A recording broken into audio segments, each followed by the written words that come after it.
Hey, working moms. Hey, working dads. Hey, aspiring working parents. And allies of working parents. Are you in search of your pillow? Does it take you 24 hours just to get out the door in the morning?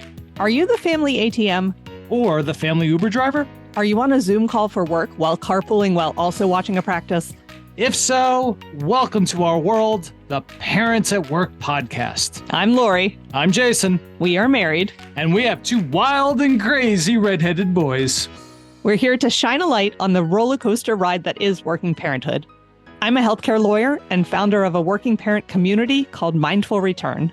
And I'm an executive coach with Ready, Set, Launch, LLC.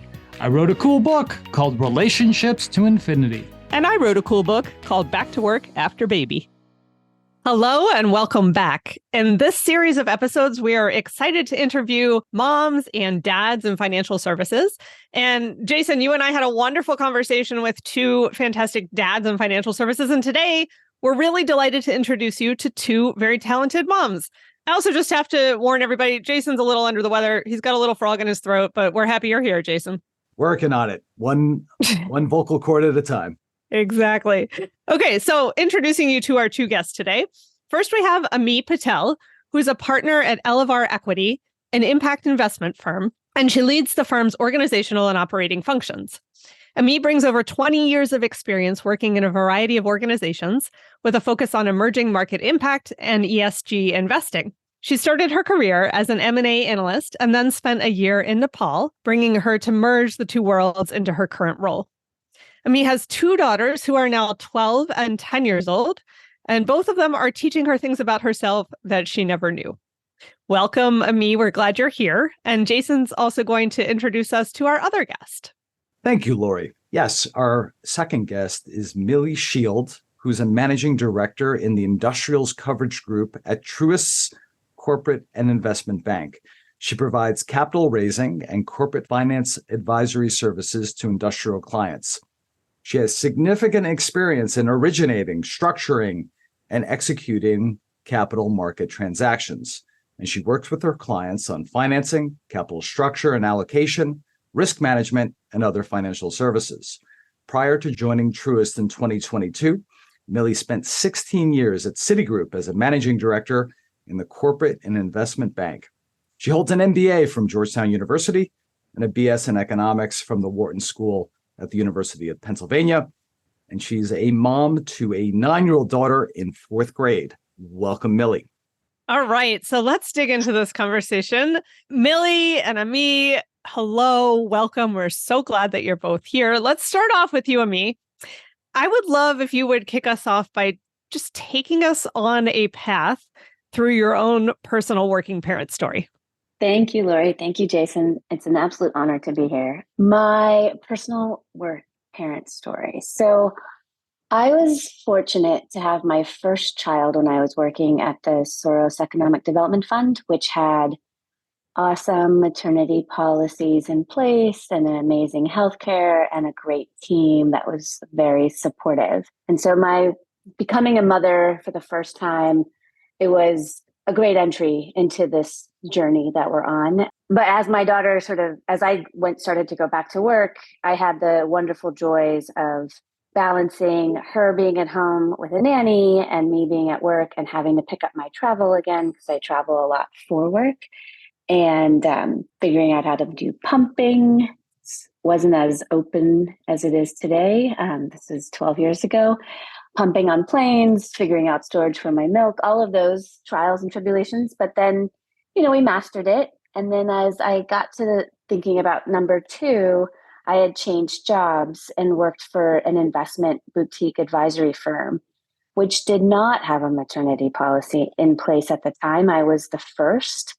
The firm that was someone who was pregnant and needed to figure out all these rules and what the policy would be. And so I was an experiment, and it wasn't as smooth. It was a little bit choppy. I had a conference call the minute she was born, so I had to postpone it just so I could hand over because she came earlier than she was planned. And so there's a lot that I compare the first child and the second child, and I don't think I remember much of my second child's first year because I didn't really have that nice 3 months off. I was allowed to just work from home for 6 months, but I still had to work. And I really only got a month off technically.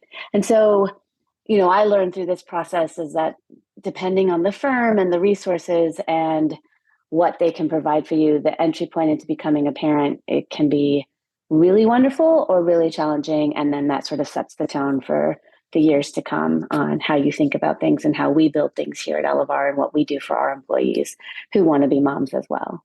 Amazing. I'm realizing, Amie, that our children are pretty much the exact same ages, 10 and 12, and you're taking me on a trip down memory lane to the pumping and airplanes and all the various places.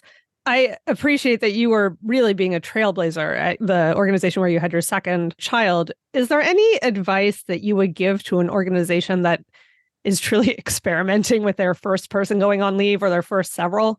My advice to all firms, irrespective of size, is to ensure that you give women the full 3 months at least, and if not 6, if you can plan for it and afford it. I would also encourage the fathers or the other parents of that child to also have time that's flexible. So they're usually not needed at the very beginning because there's limited tasks that they can do. But as the child gets older, I would definitely suggest going against norms in the US and sort of being better corporate citizens and giving more time. Amazing. Thank you for that, Amie. Over to you, Millie. Can you walk us through your own personal working parent story? Sure, happy to. And Jason and Lori, definitely, thank you for having Amie and I on the program today. It's a pleasure to speak to you. I would say when I had my daughter about 9 years ago, I was working at Citigroup, and they had definitely a well-established and supportive policies in place, family leave type policies in place. I was actually able to take 5 months off. Not all of it was paid, but I'd been in my current position and working with more or less the same group of colleagues for, at that point, probably about 7 or 8 years. So it's well established. So, I work in corporate investment banking. And at the time I had my daughter, I was either a VP or maybe a director. And so it's, obviously a very demanding job with lots of travel, but the company was very supportive. When I did return to work, there was I can't remember what it was called exactly, but they had a room that was dedicated to pumping and storage, cleaning of all the parts and equipment and refrigeration, et cetera. There was also in my building, I think a lot of banks and law firms, investment firms have backup childcare benefits. Mine happened to be with an organization called Bright Horizons. And that was really, and I'll talk about this later, but really pretty vital for me for the early, pre-elementary and even into early elementary years of my child's life of using those backup childcare benefits. But at the time, we had a backup Bright Horizons facility right in my own building, my office building. So that was easy enough. Now, when I went back to work, we put my daughter into daycare.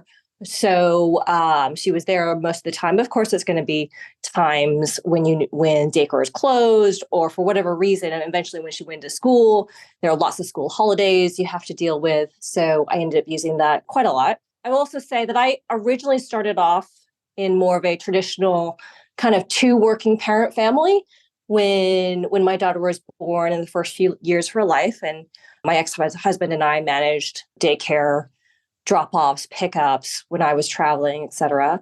We both had families that live out of state and were not nearby. So we definitely had a few babysitters on hand, for date nights or when, one of us needed extra help if the other was traveling.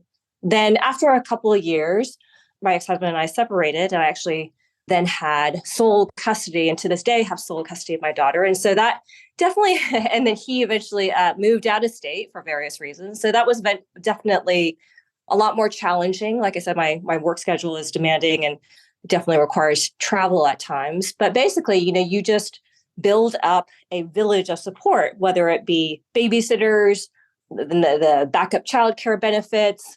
Eventually, when your child gets to be a little bit more school age, there are day camps for every single holiday you can think of and that sort of thing. Occasionally, I would have family fly in, or maybe I'd fly out to visit them in Dallas, and I'd be able to just take a few days reprieve or vacation if I needed. But it definitely has been a network of different support systems to help me as I've gone by. And there will be times of ups and downs where, my life is very scheduled, and I live by my Outlook calendar. But that's okay. I have built up, the various supports that I need, and it's worked out very well. And I've continued to progress in my career. And I also think that I hope that I'm setting a great example for my daughter as a sole working parent with a life, by the way. I have my own social life as well, but make sure that she has her social life, her play dates, her birthday parties, sleepovers, activities from school, etc.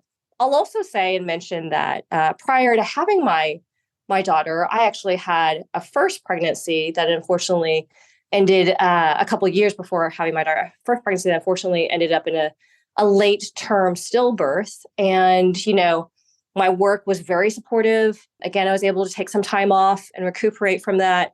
As you get a little bit older, you'll know many people, friends, family, whatnot, who go through sometimes non-traditional paths of having children.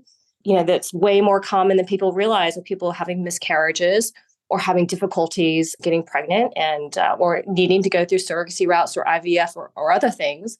And definitely as the years have gone by, I think more and more companies and banks and law firms, et cetera, are developing those kind of family support policies to encourage and enable those paths when needed. So that's been a great development, I think, in sort of the family planning arena. Amazing. Millie, thank you for sharing so openly about everything, and very sorry for your loss earlier on. I have a question for you as single mom to your fourth grader. I hear many people, and I probably have even said this myself, say that that expression to the single parent, gosh, I don't know how you do it as a single parent. What is a more productive / more helpful thing to say to someone who's solo parenting? What words of encouragement, support, allyship are most helpful to you? Oh, gosh, that's a great question. I think that, of course, single parents or, dual working parents, we all have our own challenges and ups and downs. And I don't think of myself as being heroic or necessarily, doing more than the next person. We just all have our own different challenges. Even in dual households or households where you might have multi-generational living and grandparents to help, which I do, by the way, have now and have had for the last year and a half, which has been great. Everyone has their own challenges. And I guess it is nice for people to say, wow, that's amazing that you handle it all. But it's really sometimes you just share resources. And I've definitely educated people around my firms about, oh my gosh, you should definitely look into the Bright Horizons backup care network. And they have people, they have childcare centers, or that you can hire people to come to your home for a few hours at a time. They also have people who do pet care or senior care if you have an older person living with you that needs help or while you're gone for a few hours. So, just sharing resources, educating each other about different resources available, I think has been really huge. Or sharing networks of, oh, do you have a babysitter? Or, oh, someone who does driving services or whatnot. So just sharing resources, I think, has been the biggest thing for myself. And I'm very, I think, open with sharing my thoughts and resources to others, because we all get in the same binds and, we all face similar challenges. Wonderful. Yeah, I know. Bright Horizons saved Jason and I many times over whenever our children were little. And I often mention this, but at my firm, I worked at a law firm and was there for 18 months before I knew that the Bright Horizons childcare benefit was a thing. And so I just put a plug out there to employers to make sure that you're communicating the wonderful benefits that you have so that people can actually take advantage of them. Back over to you, Amie. I would love to know from both of you, but you first, how you would describe what exactly it is like to be a parent in financial services these days. I get that you're going to have to make some broad characterizations here, but I'm curious to hear that. Yes. So financial services is such a vast industry, and there's lots of different kind of roles. So I'm going to give a perspective from the private equity, private venture capital, alternative investment lens, because I think we have a little bit more flexibility than, say, a traditional financial institution that has a large office and staff, and you have to go into an office, et cetera. And some of this is like pre-COVID, post-COVID world of what it's like to be in the industry. But for me, in comparison to my prior positions, working with Elevar allows me the greatest amount of flexibility. It's probably why I'm able to do what I can do, given that I'm not in the market that we invest in. So Elevar is an early stage investment firm that focuses on emerging markets, so India and Latin America, and that's where we deploy our capital. And so the team is entirely based in both of these geographies, with the bulk of the team in India. And so I've been here now 7 years, and I've worked from home the entire time. The times when I'm not working from home, I'm on the road traveling, but I have control over my schedule to the extent that I can block travel around when the kids need to, when they're having a recital or there's some big performance that they're involved in, or I need to be home for X, Y, and Z. I have that flexibility that allows me to stay as much as I can present in their lives. And, from running the household, I can do laundry in between conference calls. And now I wake up very early because of India hours, and I go to bed late sometimes because of India hours. So I have a lot of time in the afternoon. So I can actually, when I'm home, I can be present for homework and help with after school activities, et cetera.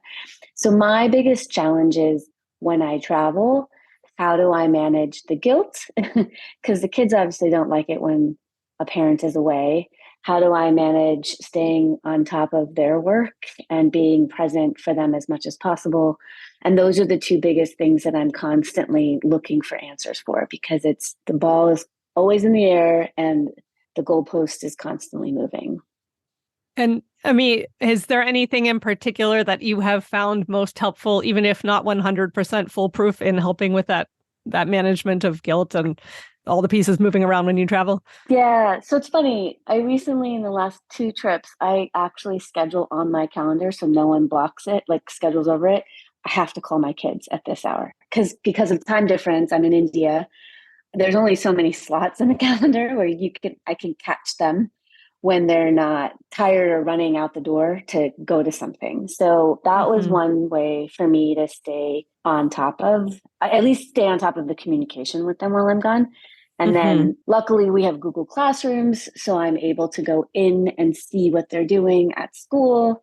And I have a really amazing network within the community where I live, so that if I need help with logistics, I can help remotely so that my husband isn't squeezed for all of the Uber driving that he has to do when I'm away to take the kids to all their activities.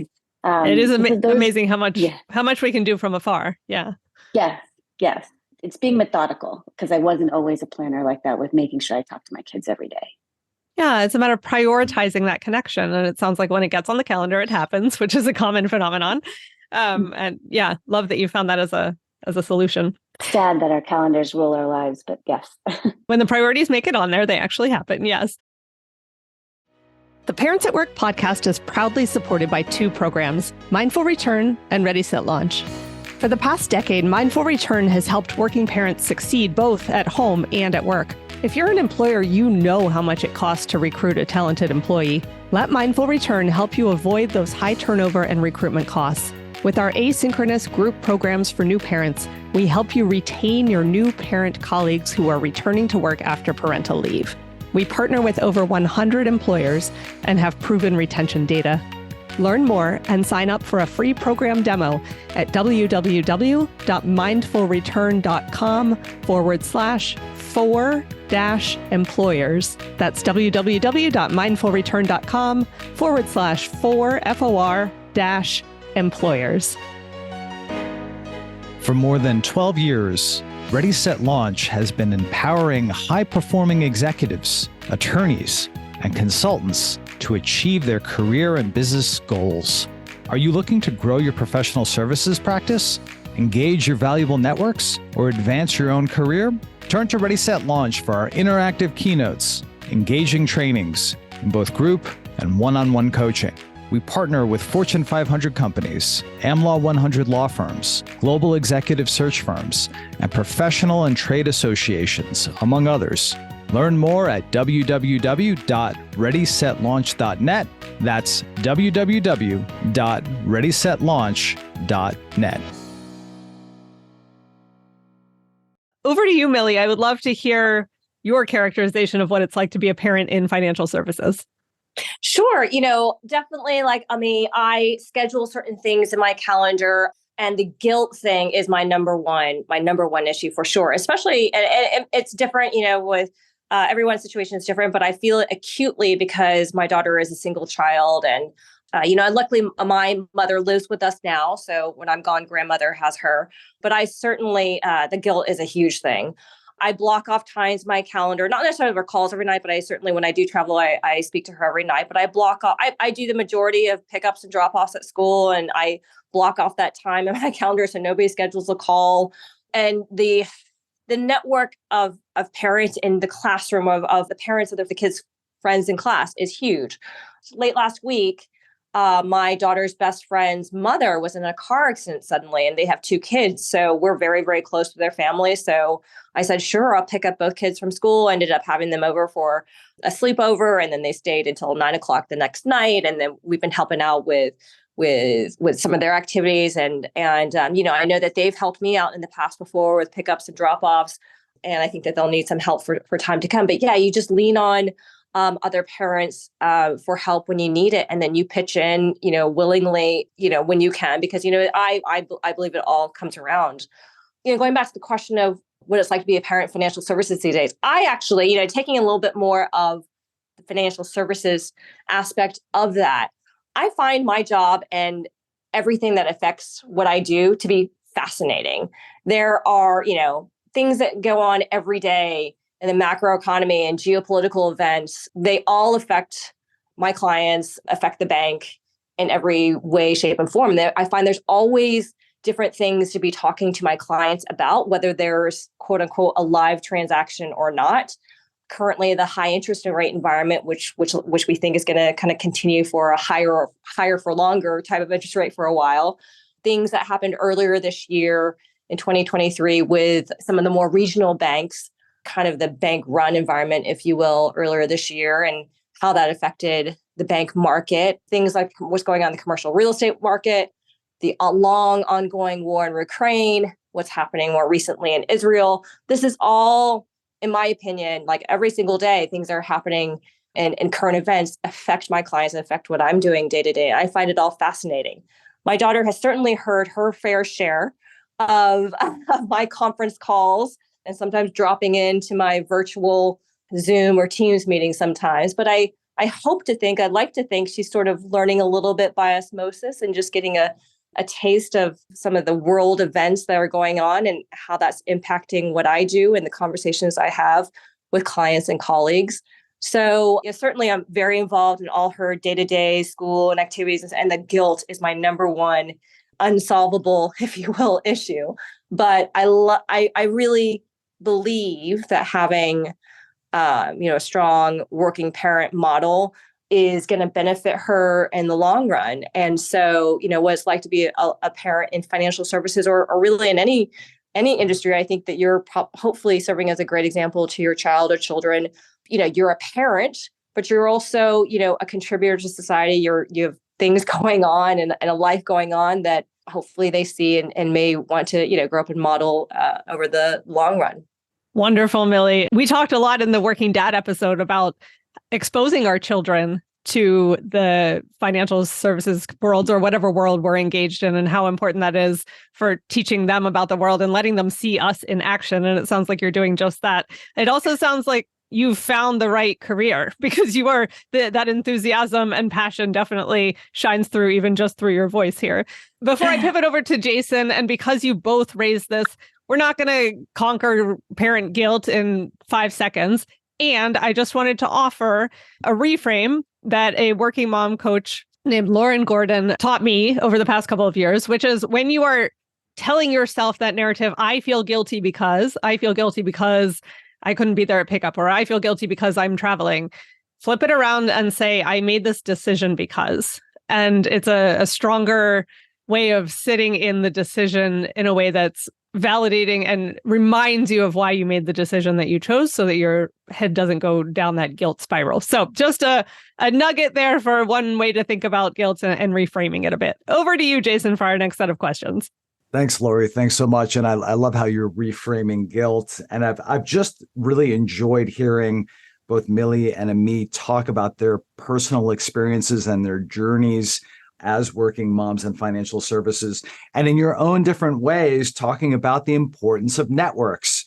As you all know, that's one of my jams. And as someone that owns the babysitting bench within our house, having networks, being intentional about networks, both in terms of who can help care for your kids, the parents, that's something that I think all helps us make us better. I want to go to Amie with this question. You talked about this a little bit, but I'd love for you to dive a little bit deeper. When you became a working parent, there were workplace supports that you had. What did you find really helpful when you became a working parent? It's a great question, because I think I may be one of those people that wasn't good at making sure I used all the tools that I could that were being offered. We were living in the city, New York City at the time, and then we moved to Brooklyn. So we leveraged the community to find nannies, and the interviewing process of entrusting your child with this stranger. And that was a very complicated process. And I think we went through 4 nannies for the 2 girls and landed on the 4th, who, if I could still have her in my life today, I would. She was phenomenal and amazing, and I wish I had had her from the very beginning. But that was a long, complicated process. And I think it's gotten harder for moms to find talent and afford them because of the dynamics of the city and just everything post-COVID. And that is a beast of the system. We also didn't dial into childcare as much because of personal sort of cultural beliefs of wanting to keep the kids home and just preferences. And so it wasn't until they got to like the age of 3 that we then started like putting them in daycare and having that network. And there, I would say, I mean, Brooklyn's awesome. We found this amazing, ironically Jewish mom who had a number of her own kids who started a daycare school. And that was a tool that helped us because it was across the street. It was super healthy environment. And it was the equivalent of like the reference to Bright Horizons for us because it was easy to get to. But then once the kids got to an age, and I feel like this is the hardest years for all parents, is that pre-K to kindergarten.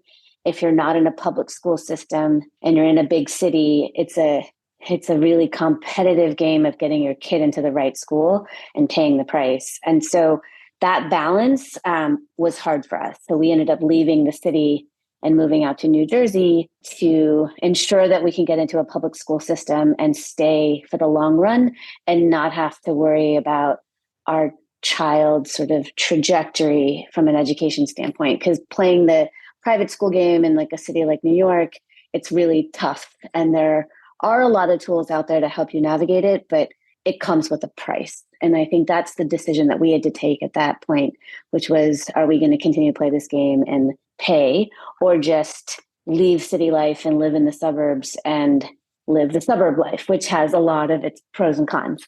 I would say that that's what's coming to mind from a tool perspective, Jason. Other than that, I wasn't very good at leveraging other things that were out there. You know, and I think it's really interesting how you evolved in that decision, and even going from the city to Brooklyn to New Jersey. As you've evolved in that, what has it been like to be going from city life to, are you in a urban or suburban area in New Jersey? I am in Chatham, New Jersey. So it is, everyone's come from either Jersey City or the city itself. There's a lot of people that have migrated out here. I feel like it's utopia. It's the all-American sort of lifestyle where you have houses and communities and the kids have sports and there's stuff in the schools, plays, all of that. And growing up like first generation, like this is what I always wanted for myself when I was a kid. And so my kids are getting it.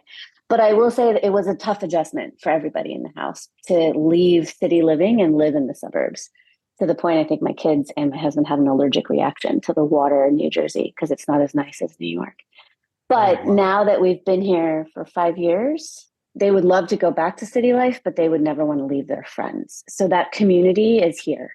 And I don't think we would have developed this kind of community in the city. No, I hear you on community. Thank you for sharing, Amie. That's really great. Same question, Millie. When you became a working parent, what workplace supports did you find particularly helpful? Sure. Like I've espoused and kind of bow down before we use Bright Horizons a lot. And it's a backup care benefit. It's not a full-time care benefit. But when I returned to work, it was so easy. Before her daycare actually started, I think, because daycare turnover or changes, spots open up generally in September. We had a spot, but I went back to work a little bit before I brought my daughter, who was, I guess at the time, very small, 7 or 8 months, but used the in-house, in the office building, Bright Horizons Backup Care Center. And then over the years, and as she went into pre-K and kindergarten and elementary, I certainly continued to use backup care, sometimes center-based, if there's a center that's near you. Sometimes we use the in-home care benefit, where you could have someone come to your home for a few hours or the full day instead of going to a center. I've even used it at times if sort of all the stars align. If she's not in school for some reason, I've taken her on a couple of business trips, actually, and found someone to come to the hotel we were staying at and watch her for a few hours while I went to a meeting. And then we could spend the rest of the time. I remember we did this in Memphis, and we're staying at Graceland. Oh, man, that's awesome. It was pretty cool. And I could find someone through backup care, and she came to the hotel and then took care of my daughter while I was at meetings. And then she and I kind of explored Graceland for the evening or the next morning. So that was kind of fun. That is the coolest story of using backup care on a business trip by far that I've heard. And then, of course, during COVID, everything shut down. But eventually when that happened, she transitioned to Zoom kindergarten.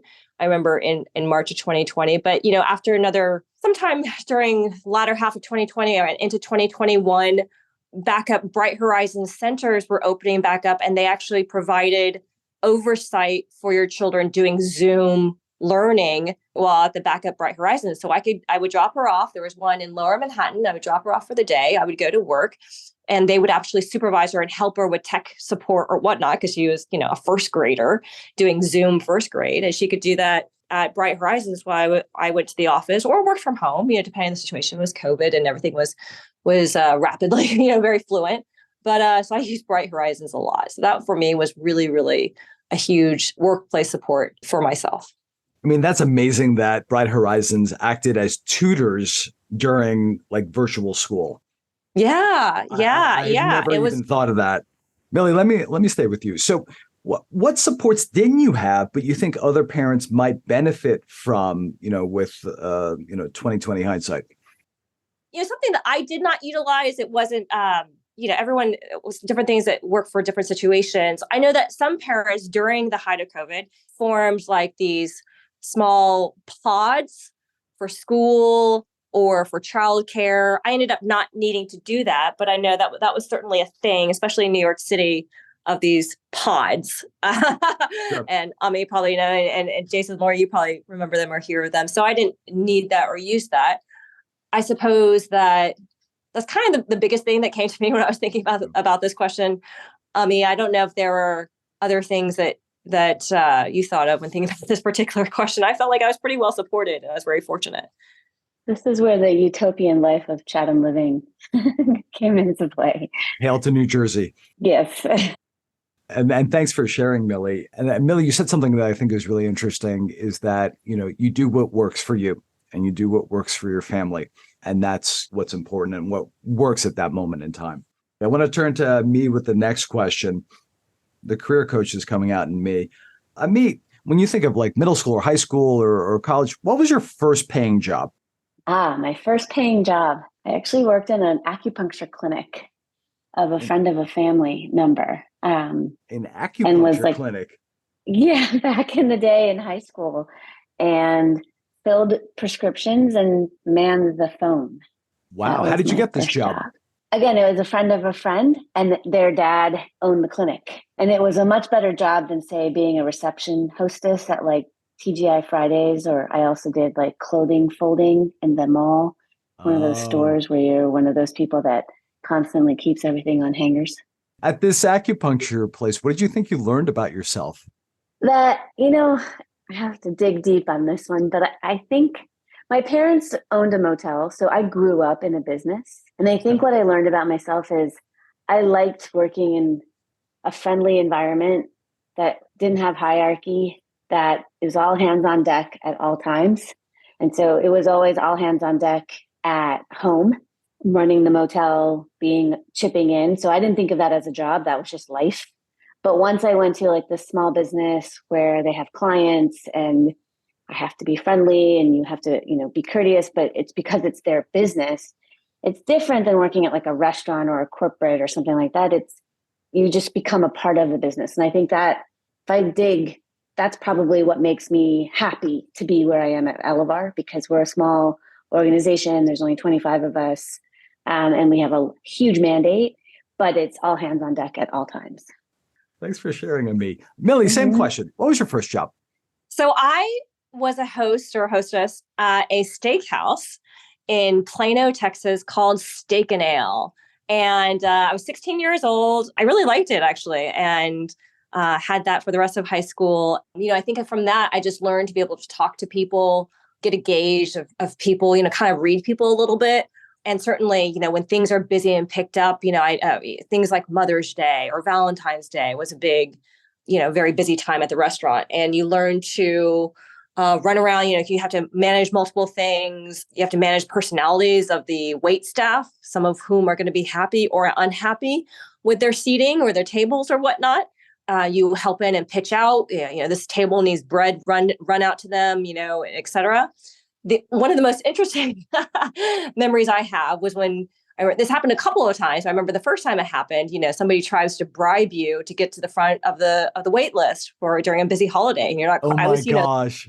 16 years old, you're not quite sure how to handle it. I refused and, politely refused. The person was not happy, but, it is what it is. But, you just learn, you kind of, and, things like throughout your career and your life, you'll get, suddenly put into situations where that put you off guard, take you off guard, maybe go into sort of a moral, ethical, gray area. And you learn to sort of think on your feet. Maybe you I'm sure you're going to make mistakes at some point, and maybe you have to come clean to your manager or supervisor or figure out what to do in a client situation. But yeah, that was, you learn a lot of different things that way. Fascinating. So you found your ethics at 16 already.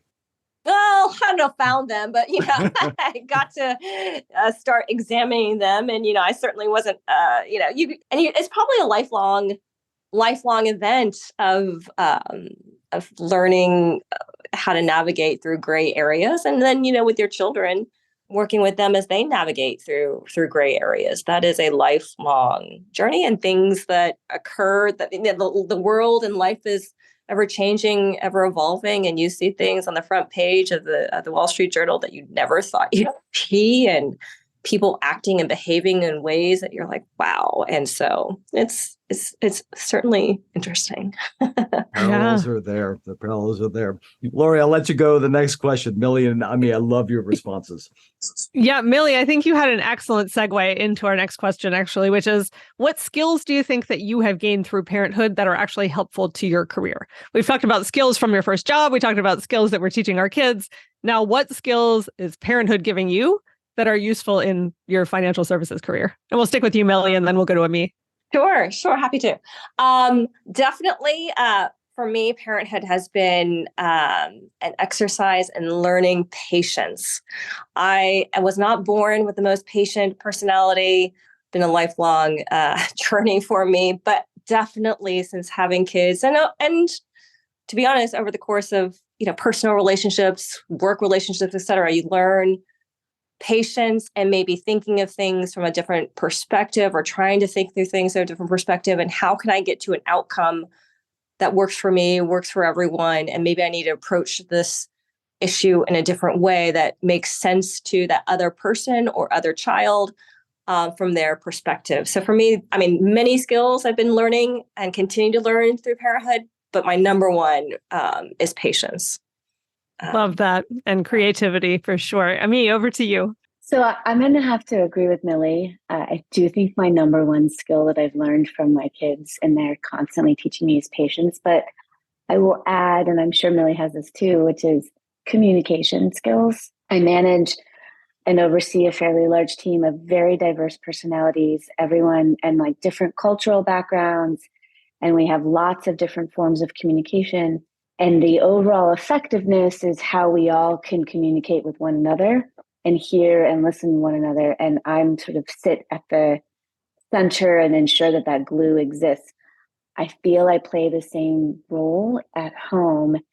And I'm learning that actually we have a long way to go in my house about how we all communicate with one another, how we hear each other, how we bring tone that's appropriate, that doesn't leave the other person second guessing or feeling slighted, or as my young daughters go through the phase of preteen into teenagehood, the sensitivities, the hormones up and down, you do need to think about how you're communicating and why things have to be a certain way, and over explaining and bringing them a part of the journey. All of that is helping me be more effective at work and vice versa. It's almost like a virtuous cycle. Like I test something at work and I bring it at home, and I test something at home and I take it to work, and I have a running ratio of what's working and what's not. And I'm still at like 50-50, but that is the journey I'm on right now. And it's interesting because the kids,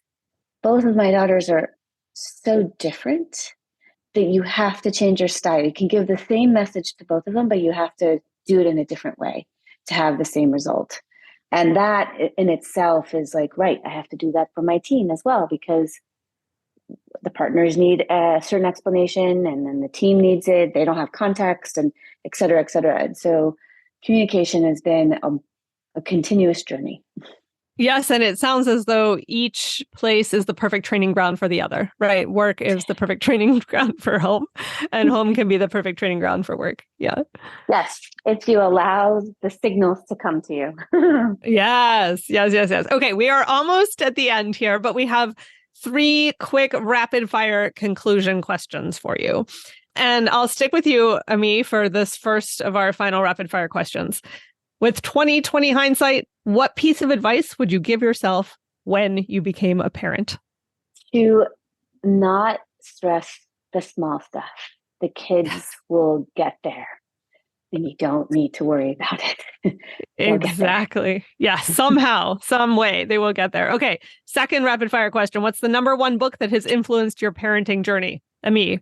So I actually read this book called Untangled, and it's about how to raise teenage girls through transition into adulthood. And it sort of gives you a sense of what it takes to go through these phases. And so that has been super helpful for me as I prepare for the next phase of their lives. That's fantastic. I think the author of that book also wrote The Emotional Lives of Teenagers, which has been very helpful to me as well. Okay, last question for you, and then we'll hop over to Millie for the rapid fire. What is one thing that you think other parents should know about? It could be an invention or a technology or a tool or a program that you want to spread the word about. So I recently got onto my phone the app called Aura.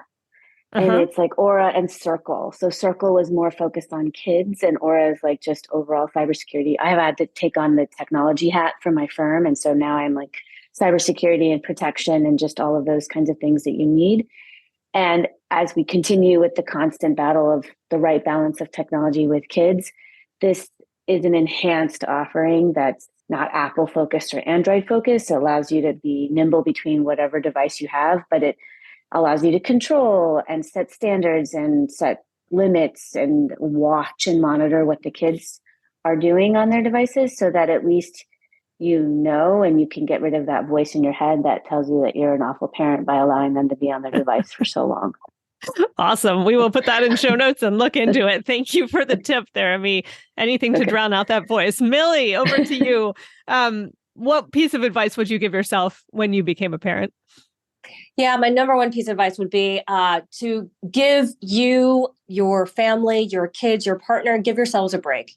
It's okay not to be, on top of everything all the time. It's okay to you should build in downtime. It's okay to have tablet time. Of course, there are limits, but it's okay. And frankly, for me, at least, emotionally therapeutic for everyone to have some downtime and have a little bit of their own, tablet time or just recuperating and having some quiet time and quiet space. Amen to that. Okay. Number one book that has influenced your parenting. So I'm really bad with this. I hardly read, almost never read books. I read a lot of, news articles in the journal and et cetera. But I would say in general, what's influenced my parenting is really talking to other friends, other parents about what works with them, what doesn't work for them, how they approach a certain challenge, how they didn't. So just talking to others and getting different perspectives. Back to that village.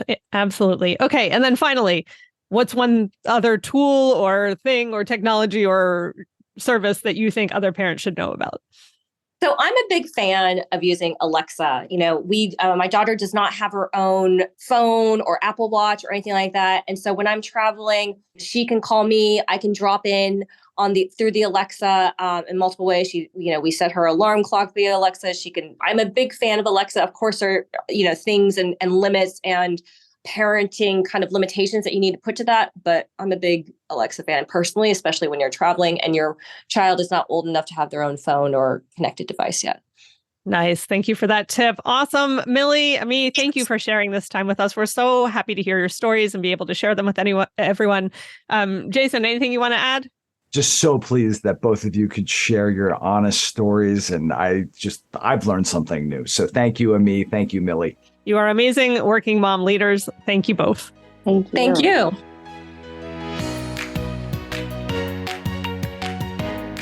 Thanks for listening to the Parents at Work podcast. If you liked what you heard, don't just turn us off and walk away. Please help us get the word out by doing one of these 4 things. 1, subscribe to the podcast. 2, share this episode with at least one working parent, friend, or colleague. 3, if your organization has a parent or caregiver employee resource group, share it with them too. And finally, 4, leave us a quick review on iTunes. You've got this, moms and dads.